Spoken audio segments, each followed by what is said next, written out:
Bienvenidos al canal de Conecta. Hoy vamos a hablar de la importancia de integrar otras aplicaciones en nuestra web y en nuestro e-commerce. A partir del año 2011 surgieron las tecnologías tipo API que permiten consumir servicios como WhatsApp y el crecimiento fue exponencial gracias también a la existencia de los smartphones. Hoy estamos con Carlota, responsable de desarrollo, y vamos a hablar de la importancia de las integraciones. Bienvenida, Carlota. Gracias. ¿Por qué es importante integrar? ¿Qué ha pasado desde el año 2011 en adelante que nos ha provocado esta eclosión de aplicaciones? En el año 2011, dentro del ecosistema digital, habían 150 aplicaciones. Sin embargo, a día de hoy, en el ecosistema existen más de 8.000 aplicaciones activas en la web. Aplicaciones que estamos hablando de todo tipo, ¿no? Desde marketing online, aplicaciones analíticas, aplicaciones Redes sociales, de todo tipo. Que todo esto ha surgido en estos últimos 9 años y ha sido una explosión, digamos, ¿no? Exactamente, el consumo ha aumentado de manera exponencial, tanto por las empresas como usuarios particulares a través de sus dispositivos móviles, tablets, ordenadores. Claro, estamos hablando de aplicaciones cuando hablamos de WhatsApp o cuando hablamos de Facebook o hablamos de Twitter. Todas estas aplicaciones están generando información constantemente y hay que están siendo recogidas además por las empresas que las han desarrollado y que además desde hace como 4 o 5 años han desarrollado un tipo de sistema llamado una API que permite ser consumida desde una aplicación de terceros. Perfecto, o sea, digamos que estas aplicaciones que han ido surgiendo han facilitado la integración o el consumo de sus servicios. Vamos a explicar qué es una API, por ejemplo. Una API proviene de las siglas Interfaz de Programación de Aplicaciones, que viene a ser que una capa de una aplicación que les ofrece a los desarrolladores el consumo de un servicio.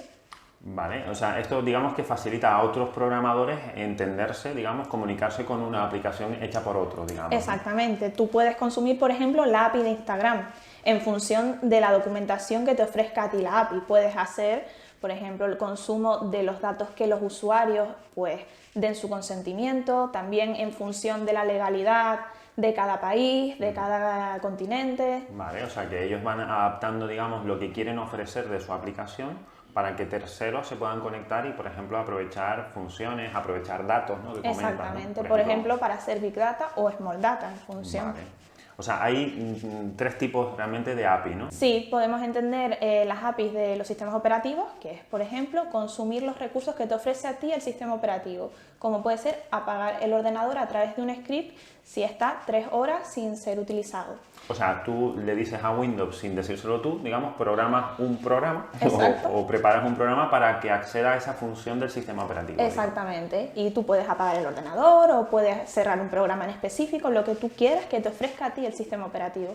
Luego están las APIs de lenguajes de programación, ¿no? Exacto, son las librerías en sí de los lenguajes de programación que te ofrecen, por ejemplo, el tratamiento de cadenas, obtener la cantidad de caracteres que tiene una cadena o llegar a ciertas posiciones en función de una condición. Vale, que esto lo usan los programadores justamente, como tú dices, para coger un texto y, por ejemplo, detectar un patrón, detectar el inicio del texto. O sustituirlo también. Sustituirlo. Estos son, digamos, APIs de lenguajes de programación, digamos, pensadas para programadores. Y están los servicios web, que son estas que tú comentas que han explosionado, ¿no? Sí, exactamente. Los servicios web vienen desde hace más o menos 4 o 5 años, cuando se empezó realmente a utilizar el concepto, y se pueden dividir en 2 tipos. Por lo general, se basan en sus arquitecturas. Las que se desarrollaron hace ya más de 20 años utilizan una estructura llamada SOAP. Y las actuales, que son las que utilizan la mayoría de aplicaciones, son las arquitecturas de tipo REST. Vale, estos son las APIs de tipo web.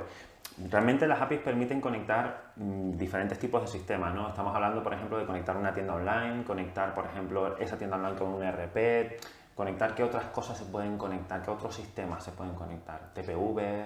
También un TPV, un CMS, un CRM. Puedes conectar diversos sistemas que tengan la API desarrollada. O sea, lo que tú comentabas antes de las redes sociales. También las redes sociales, Facebook ofrece una API para desarrolladores, Instagram también, WhatsApp también, aunque estaba en desarrollo hace poco. Realmente cualquier tipo de aplicación se suele encontrar en su página web, en la parte de abajo, en lo que llamamos el footer, una sección que pone API para desarrolladores. Vale. Nosotros, por ejemplo, en Conecta Software lo que hacemos más frecuentemente es conectar el e-commerce, por ejemplo, como tú comentabas, un CMS como PrestaShop o como WooCommerce, conectarlo con los ERPs, ¿no? Con los programas Sí. con los que la empresa factura. Pero se pueden conectar, como tú dices, otro tipo de cosas como CRM. Por ejemplo, un ejemplo es cuando pagamos al banco, ¿no? Ya aprovechamos esa pasarela bancaria. Exactamente, en vez de desarrollarlo uno que tiene que ponerse en contacto con el banco, ver las tablas que tiene en la base de datos del banco, desarrollar toda la seguridad que hay detrás y toda la lógica de la aplicación, pues ya el banco te ofrece a ti este tipo de servicios en que tú lo puedes consumir e integrar dentro de tu aplicación. Vale, es mucho más rápido, claro, lo otro requiere un desarrollo casi desde cero, ¿no? Exactamente. Y de esta manera ya aprovechas el desarrollo simplemente adaptándote un poco a esa documentación que te ofrece, ¿no? Exacto, sí. Vale, y en concreto, por ejemplo, en los servicios web, que es la que, digamos, más ha crecido y donde más ricos son estos entornos, ¿qué tipos de arquitectura? Me decías que está la SOAP y la API REST, digamos, ¿no? Sí. Por ejemplo, ¿eso en qué se diferencia básicamente? Pues la arquitectura SOAP se diferencia de la de REST en que en la SOAP hay que instanciar el servicio, mientras que en la de REST ya el servicio está instanciado. Estos efectos prácticos, para intentar explicarlo, es que yo a una API REST, la más moderna, digamos, ya puedo hacer una consulta directa de un dato, ¿no? Y te los muestra, ya te los devolvería directamente.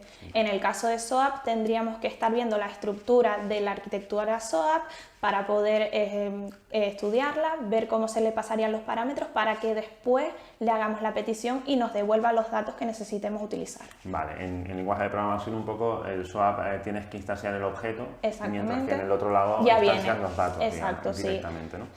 Centrándonos en API REST, que es la más moderna, ¿cómo funciona realmente? Pues realmente las API REST te ofrecen el servicio y lo consumes devolviéndote dos tipos de formatos posibles, entre otros. Puedes devolvértelo en un tipo XML o en un tipo JSON. Sí que es verdad que la arquitectura SOAP solo te lo devuelve en un XML. SOAP, que es un poquito más antigua, usa ese formato XML. Exacto, porque además la notación JSON es más reciente, es la notación de objetos de JavaScript que se ha llevado a cualquier lenguaje de programación, puede ser consumido por cualquier lenguaje de programación. Es más universal, ¿no? Es más universal. Está establecido como estándar. Y es más fácil de consumir codificándolo. Pero esta está restringida, como tú comentas, a la API REST, a esa nueva, digamos, versión más moderna de estas API. En la versión moderna, en la API REST, pues la arquitectura REST se basa en el protocolo HTTP, que utiliza los métodos de HTTP, que son el GET, el POST, el PUT y el DELETE. Esos son métodos, para explicarlo un poco, equivalentes a cuando nosotros cogemos una tabla en una base de datos y escribimos en esa tabla o actualizamos la información, ¿no? Hay una especie de equivalencia. Sí, se llaman las operaciones CRUD de una base de datos: create, read, update y delete. ¿Y cuáles son esos métodos en la, digamos, en la terminología API REST? Vale, pues en la API REST los métodos que se utilizan son los propios de HTTP. Por ejemplo, para obtener los datos utilizas la función GET, que sería el equivalente al SELECT, ¿no? De las bases de datos. Del SQL, exactamente. Obtendríamos los datos haciendo un GET a una URL específica que te provee a ti la documentación de la API. Vale. En el caso de que queramos insertar algo desde cero, utilizaríamos un POST. Vale. Si POST sería como el insert de SQL. Exacto. Si queremos actualizar algo, utilizaríamos un PUT, que sería el update en las bases de datos convencionales, y ya el borrado es el delete, como en los... Aquí sí que se pusieron de acuerdo. Sí, digamos, aquí se ¿no? pusieron de acuerdo. Perfecto. ¿Cuáles son entonces los otros métodos? Tú me comentas que además de esto, que son los más estándar, hay otros métodos también para llamar a las API REST. ¿Algún ejemplo? Por ejemplo, el patch es una actualización pero sin la recarga del contenido completo.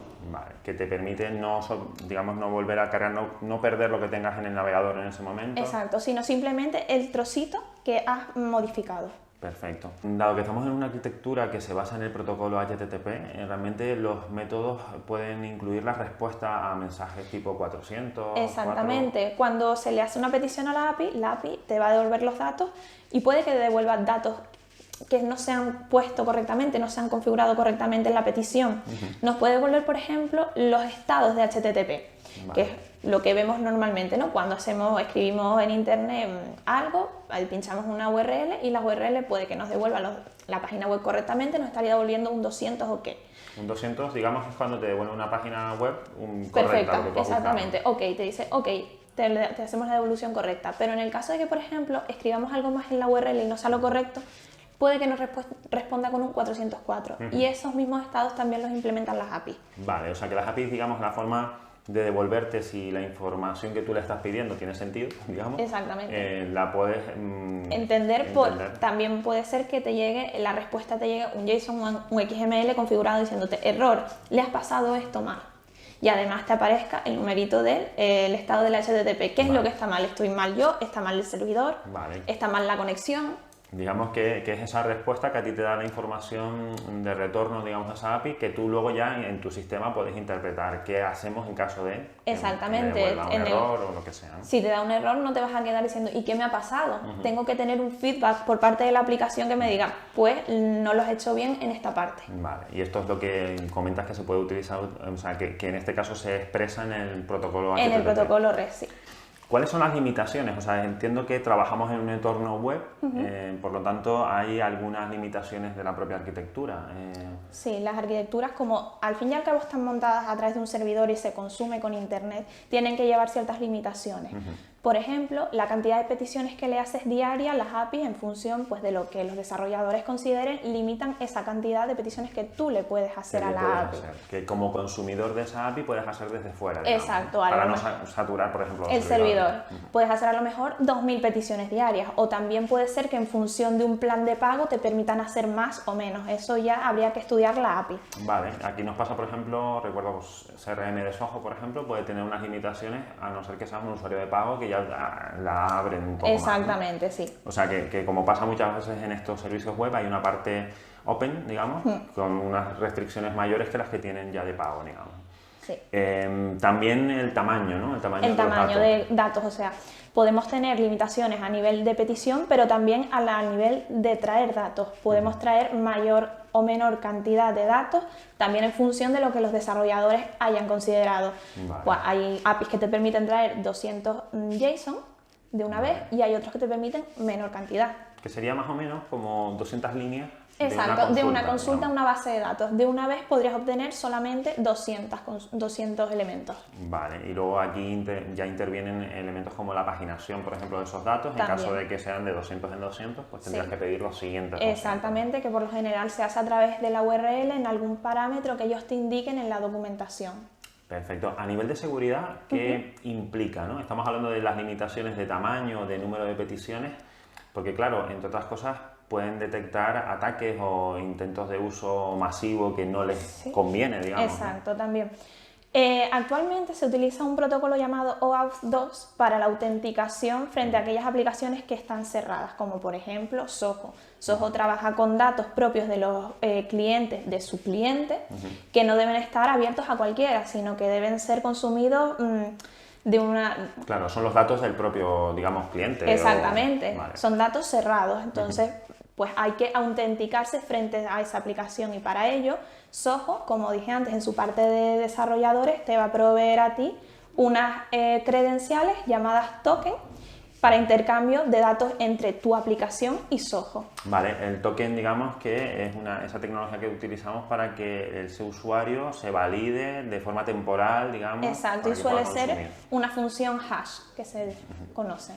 Carlota, explícanos un poco cómo funciona esa autenticación basada en token. Vale, pues nosotros por lo general tenemos que tener una cuenta creada dentro de la aplicación del que vamos a hacer uso. Por ejemplo, Facebook. Yo tengo una cuenta de Facebook y me doy de alta en la sección de desarrolladores. Una vez que yo me dé de alta, entraré en la sección de API. Cuando vaya a la sección de API, habrá una parte que te diga, bueno, vamos a generar aquí los tokens. Me va a decir que me va a generar el token de autenticación y el token de acceso. Esos tokens... Hay dos tokens en este. Exactamente, se utilizan dos tokens para intercambiarse los datos. Esos tokens, si yo estoy desarrollando desde cero mi aplicación, los voy a tener que incluir en el código de manera en la que ellos me especifiquen.